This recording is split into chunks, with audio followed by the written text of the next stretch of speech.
going on, world? Welcome to another episode of The Beautiful Ugly. I'm your host, Devon Anthony. Sitting with me on my left, the seven God with your ugly ass. With my ugly ass. And Mr. Ugly. you missed the five. And oh, my bad. Classic Ugly ladies unite, right? with your ugly ass. So, topic of the day, upgrade. Now, what we want to do is just talk about everything. We want the truth, nothing but the truth. The beautiful ugly. Right. Okay. Might be missing something out there, but don't worry. We're going to flex it. Both sides of the coin, that's it. So, well, first we want to talk about the first time you ever had an upgrade. Like, as kids, my first upgrade was my system. I had the Nintendo, went from the Nintendo to Super Nintendo to PlayStation, and then was getting my ass beat with my friends because everybody had the PlayStation 2 and I was still stuck with PS1. But what was the old time you remember your upgrade as a kid? And what was the thing that you had and you was like, thank God I'm done with this Nintendo 64 and shit? Well, video games was nothing to me because, I had every video game, so it was nothing to me. Like, getting a new system was like everyday thing because both my parents played video games. But my upgrade was getting my first bike. I didn't even know how to ride the motherfucker. But my mother said, if you can't ride this shit back from 125th Street, then you done. Like, we throwing it away. I learned how to ride a bike from 125th to 145th. And then it was like broke a week ago, a week later, because my brother, he didn't know how to ride and he crashed into a gate. But that was my upgrade. Like, that shit was beautiful for me as a kid. But go ahead, I'm gonna let you go before First major upgrade was when I went to karate class. First major upgrade. I wanted to, since I was like 5 years old, I wanted to just be like a little ninja. I saw three ninjas. Oh, what you know about the three ninjas? I had a little robe around, It's bad it for took like about a like kid. 7, 8 years to get there. I was like 13 or something like that by the time I got to karate. But that was the upgrade. I was like, I've arrived, you know what I mean? I was a white belt forever. Like. White belt. I'm a black belt and white belt. Upgrade. No, joke aside, that was it. First upgrade. My first upgrade was actually having the opportunity to go from the Super Nintendo to getting the 64 and upgrade. That was like the upgrade. And before that, it was Nintendo to the regular Super Nintendo and playing Mike Tyson Punch Out, and just constantly getting your ass beat. You finally get to Mike, and after like 30 seconds, you're like, he's Mr. Dream now, kids. You won't know about that. Right. Mike Tyson, they lost the rights. Nintendo lost the rights to that. So now he's called Mr. Dream if you play Punch Out. But go ahead. I'm sorry. Nerd shit. But okay, so all right, so we're talking about upgrades as kids. So as an adult, what do you feel? What does it take to have a major upgrade? Like, what do you have to go through, or what's the process? So the process of having your upgrade is first being able to speak the dream into existence. Sitting with yourself and drawing out a map of where do you see yourself in a certain timeline. How much time can you give to your dream to get to that next level? Because we never want to stay at level 1. And then what are the other aspects that you can incorporate? Whether it be somebody else that can help you upgrade, or the certain disciplines that you got to stick to. Not being able to go out, saving your money so that you can put towards upgrading. So as you go into the next level, there's certain things that you can't bring with you. Right. So I guess the next question is, you upgrading yourself in your adult life, in your adult stages, where has your level of upgrade got you compared to when you were in your 20s compared to your 30s? Well, my process of upgrading is, I think everybody has to be broken down to build themselves back up. It has to be some kind of hardship to make you come back even stronger. If you don't go through any hardships, I don't think you really upgrade. You just basically afloat and like comfortable where you at. And you're like, But if you go through some shit, you go through a couple of rejections, a couple of no's, a couple of heartaches, whatever it takes, you'll come back stronger. You'll redefine yourself. I've always thought that way. That's my whole thought process. I'm down now, but when I come back, I'm gonna be a force to be reckoned with. Like, you know what I'm saying? What about you, Classic? What was one of your transitions and your upgrades from when you were 20 to your 30s? Well, I remember first upgrade. When I think upgrade, I think about just like not only just getting to that next level, but like I said, leaving shit behind that you can't bring with you. I remember right before I turned 20, maybe around like 19 years old, and I got my first crib, right? And it was me and my girl. We moved in together, and people used to joke and they used to say like we were married and stuff like that. It kind of felt like that. But even in the upgrade, I remember it was a conscious decision. Like everyone was still playing the game, and for me to even be faithful to my girl at the time, it was upgrades. I remember certain shit that I was just like, yeah, I just can't even do that no more. And it caught me mad young. Yeah. You know what I mean, so it was a joke for a while. Like I was married mad young, and it was kind of short lived. We went hard for a couple years. We renewed the lease for the second year. But I remember there was certain shit I just couldn't bring in the crib. I mean, certain shit I couldn't do, whether I was, with other women or certain things. It was a rule she kind of even had. She was like, yo, like in terms of just not inviting mad people around, just come smoke. So I remember just being vulnerable and filthy when I was living with my mom. We used to have little like cut parties, and it was like whatever. I mean, my mom wasn't there. Kind of everybody could come through. We wasn't supposed to, of course, but we could come through and kind of smoke. But when I had my own crib, it was like that wasn't the hangout spot. The homies couldn't just come and we just smoke weed. So it was a maturing for me. You know what I mean? So not only were women just kind of curbing that, also just understanding that certain things that and it was actually at a point where it was things that I didn't want to do anymore. I mean, and just in terms of that maturation, I mean, certain places I probably didn't even want to go. I just knew I had no business there because I know it would get me in certain kind of trouble. So that was an upgrade for me, really just getting a crib. I remember that. I was like 19. So that's a part of it. When you upgrade, that's part of your discipline, knowing certain things that you can't bring with you anymore. Now, it's funny you touched on the subject about women. So now we're about to get into another topic. When you upgrade and at the level that you act, your taste starts to upgrade. And, everybody knows this, everybody been through this before. When you were a kid and your first opportunity to get some skins, and then... As a young adolescent, as a young teen. Right. So, Not a kid. No, I'm sorry, my fault. My fault. Wink. Right. But then you didn't just want to explore the avenues of just being sexual. You wanted to do other things. You went from, I'm about to go ahead and get the skins. Now it's like, you know what, I want some head. So it's like you never just stuck with one thing. With the first level was getting stinky pinky, fam. That was the first upgrade. Hey, you struggling to get them tight ass jeans. Hey. You know what I'm saying? You didn't care if it smelled like bumblebee tuna. You was just like, I got fingers in there. You be trying to rub it in front of your man's face like he don't know. Like, yo, fam, what's that? Just so he can ask you. You know man. That's Felicia. You know what I'm saying? And this Tawanda. But upgrade. Now that you're at this level where you are, man, do you feel as if you're doing interview processes just to find out what type of female will be this candidate that will be with you? She has to have a job. And, she can't be one of them individuals without priors, no offense to y'all. But when you have a female who's going to be with you, does she have to upgrade as well? She has to come in at a certain level. At least. She has to bring something to the table, just like I know I have to bring something to the table. So that I can't, you know what I'm saying? I can't take a McDonald's chick. No offense to McDonald's chicks, because some of y'all bad. But I can't take a McDonald's chick and be like, yo, we going to, have some filet mignon. You know what I'm saying? It's not gonna fit in your budget. It's not gonna fit. You know what I'm saying? I can't support you right now. You know what I'm saying? I'm not going. So you got to come in at certain. We at least if we can meet halfway, then we straight. You know what I'm saying?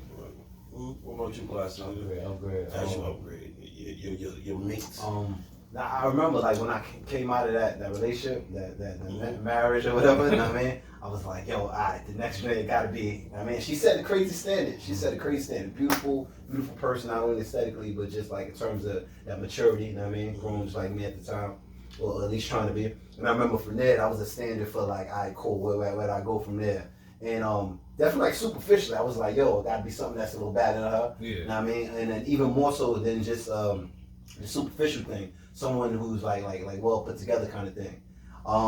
She raised a crazy standard because it was like I didn't get involved with another person for a while. Like seriously, because I was like, I'm not gonna make another woman my woman unless they kind of met that standard on that level. And that kind of kept me out of relationships for a while, just because it was level. Yeah, I didn't feel it was an upgrade. So I kind of played the field, and I was like, but yeah, but you know that when you go into something, especially when the standard has been set, it needs to be a progression. Mm-hmm. You know what I mean?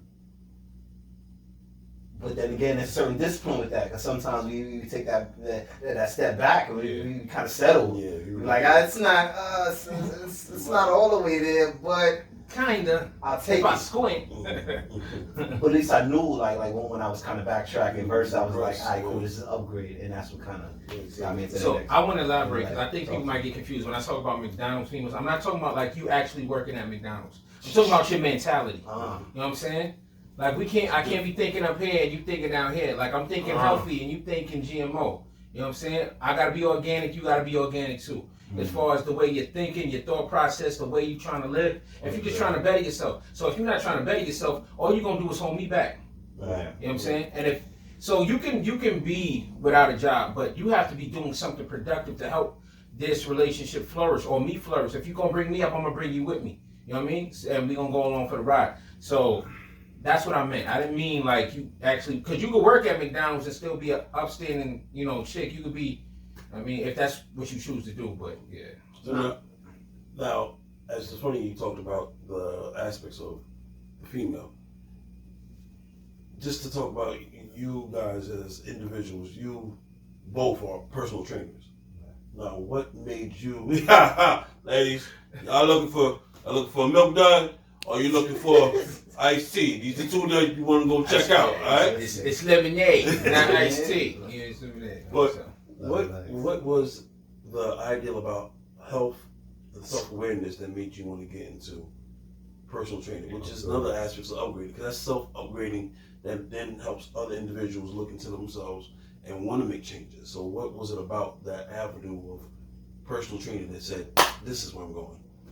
I think that itself, that was just upgrade in general. You know what I mean? Because even just, I remember going into it, like when we were studying for it, just kind of like buckling down, like, yo, this is something that's for real. I actually took the personal training certification. I had failed the first time.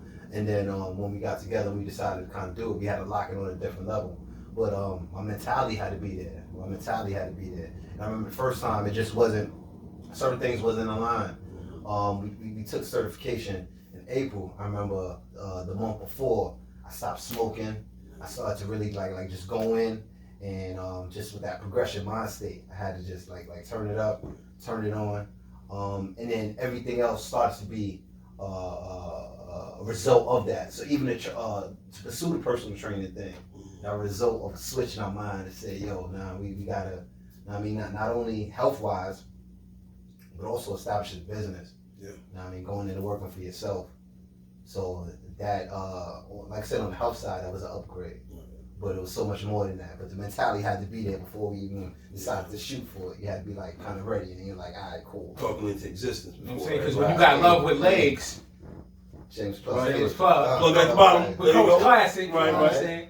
But yeah, it all started with health for me, because I lost my sight in like 2015, I believe. Yeah, and I had to change. I had to change the way I ate, the way I thought, my whole mindset about doing things. So when having to sit there and reflect, when you can't see shit and you're alone by yourself in your head, you go deep. You know what I'm saying? And then you got to come up out of that. Like, my inspiration was actually my nephew. He, I could only see out of one eye. It was like 40%. And he drew this picture of me as a superhero. And he was just like get better. And he was like, and he drew a picture of him right next to me.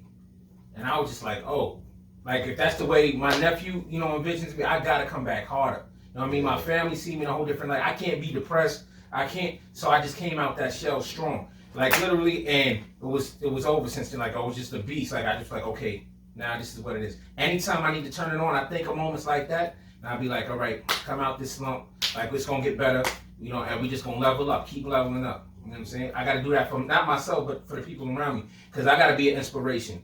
For those who just like, oh, I don't know if I could do it. I'm gonna show you can do it, and then and I'm gonna grab you by your arm and I'm gonna take you with me, and that's how you take people. But the only way they can come with you is if they want to come. You understand what I'm saying? You can't make somebody change. Just like women, you can't make a man upgrade. he gotta want to upgrade. You understand what I'm saying? So you could inspire him. You know what I mean? And that's the only two things that's gonna change a man. It's desperation and inspiration.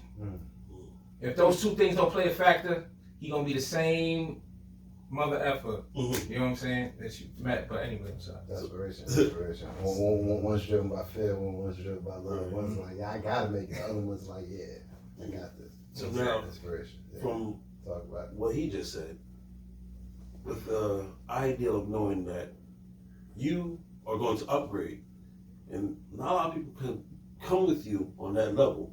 Like some you might have to leave behind. Some you could train, and others you just have to just let them accept reality. So, where was a time frame where you have actually have faced the challenge of knowing that you want to bring somebody to their level, but you realize that it's like, you know what, I have to accept them for who they are and understand that we are just two different individuals at two different plateaus. Yeah, that shit's daily, bro. That shit is daily. That shit is daily. And at first it was like a thing where I just feel bad for them. I felt like you have a certain loyalty, whether you was down for somebody for so long, you should know somebody for so long, and you feel like you're obligated to kind of stick it out. Something I'm actually like really taking into account now, like really saying, yo, I give myself permission to kind of, I don't want to say the word leave them behind or say leave them behind, but just kind of level up and upgrade, and you see them when you see them. And I'm still learning that. I'm still learning that. I remember even when we kind of got the certification initially, kind of went in and we was like, yo, let's build the foundation. Let's get the certifications, and then let's pursue the business ideas. And I remember at a certain point where I had to just lock in. I had to just figure out on my own for a second, step aside for a second. It's like, all right, cool. How do I kind of manifest that? And I had to come back and be like, yo, this is what I kind of did, and kind of put it like that. And sometimes it's about that. It's about isolation, and it's about growing individually, and then coming back when y'all kind of meet at the top. Because then now he had clients, and I'm exchanging stories with him, and I'm like, yo, this is what I'm working on. He's come back, this is what I'm working on. But initially, once he built that foundation, it was us trying to get to it. And I just give myself a license to do that, like, without feeling bad. I mean, some people resonate, some people don't, and sometimes it's some people's time, sometimes it's not, and vice versa. Allowing people to kind of grow in spite of you. If you're holding somebody else back, you got the license to go ahead as well. And that's how I knew I was growing, because I was that guy that was like, nah, I'm gonna bring everybody with me, even when they weren't. You know what I mean? I'm taking them under, but it was hurting me in the long run. You know what I mean? Because I'm shortening myself. I'm dumbing down my greatness to bring people with me. It's like, that's half-assing it. I'm going for the gusto. You know what I'm saying? So now that I see that I had to cut off the fat. You know what I'm saying? You got to cut the fat. No pun intended. But you know what I mean? I had to let that weight go because it was holding me down. You know what I mean? And then I could still break bread with you, and I could still speak on it. And then if you want to come back, you know what I mean? We could both always link up again. And that goes to like all my homies I don't speak to. It's not that I don't mean, it's not that I mean to. You know what I mean? But it's part of the growth. And you my people 100%. So y'all know who y'all are. You know what I'm saying? But just because I don't speak to you every day don't mean I don't care and I don't want to see you do good. But people got to hear that shit because they be like, oh, they think you acting different because you growing. You're not posting on the gram every day. Yo, the facts is yes. You know what I mean? I am acting different. But that's growth. Like, I think Jay had a line. He said something to the effect like I didn't work that hard to stay the same. I mean that was a purpose. I mean, while we're kind of grinding, we're kind of going, and that was a purpose to change. I do believe that when it's real, like you'll meet up. And if we don't kind of meet up at that point, that's because we have grown so far apart. So let's say, just quick, let me just share a quick story. That was a point of growth for me, where someone had to kind of dip on me. Me and my homegirl, he was on some just studying for real estate. Going in. This is my homie Macaroni. We supposed to ride or die. We want to stick with it. But I wasn't carrying my weight, and then after a while, she was like, yo, I'm going to get this with you or without you. And for me, that did turn around and made me kind of, strategize and kind of figure stuff out. I had to go hunt and then come back and fool with her, like, yo, this is what I've been doing. But I didn't blame her. Initially, I probably was like, damn, she leaving me.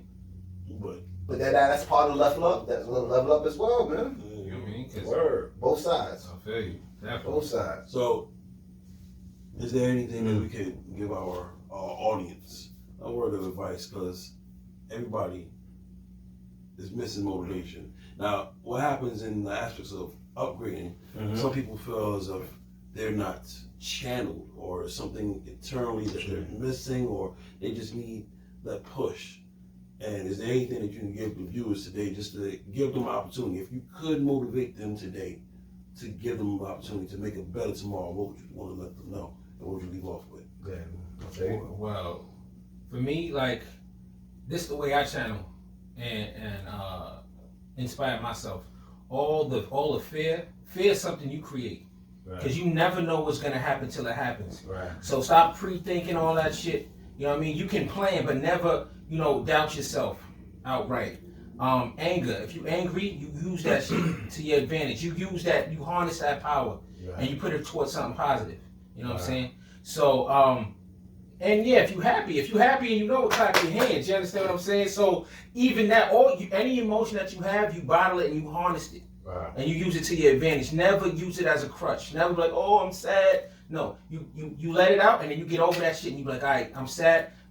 All right, okay. All right, I got to get up out of this. Because you can fall, but, get back up. They're not going to fault you for falling. Right. They're going to fault you for not getting back up. You know what I'm saying?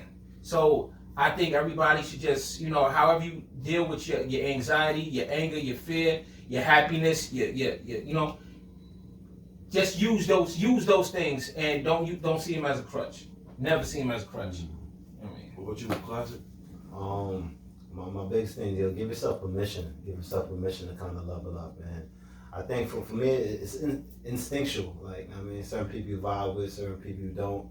And if you no longer rock with somebody just vibrationally, they're just not on your wavelength at the time. And it's cool. It's cool. Like that's everyone's divine right. Like, if we're not doing the same things, just by sheer association, we may not be in the same spot. We may not be in the same location. Like when I was young and I knew to get to a certain things accomplished, I had to move a certain way. And when I got older, I take them same lessons. Like, for a big part of it was just holding on to people just because of time. Like, people 10, 20 years, you feel like you have a loyalty to them. But if I was going to say a bit of advice, I would give people permission to level up based off of what feels right to you. And if it doesn't, there's a certain aspect of love to carrying somebody along and being patient with someone. And when you really would invest in someone, you help them along. But then there's also the aspect of, I need room to grow, or this is no longer rocking for me right now. So I'm just tell people just, have the license kind of do it, give yourself permission to kind of do it, don't feel bad about it. So, yeah. To all my viewers, just let you know, life is never promised tomorrow. You always have opportunity to make changes before the next day comes. Know that from a distance, whether you see it or whether you hear it, individuals do love you. There'll always be opportunity for you to meet again. If it's not tomorrow or next week, it'll be sometime in the future. But the ideal is for them to wish you the best, and you wish them the best as well.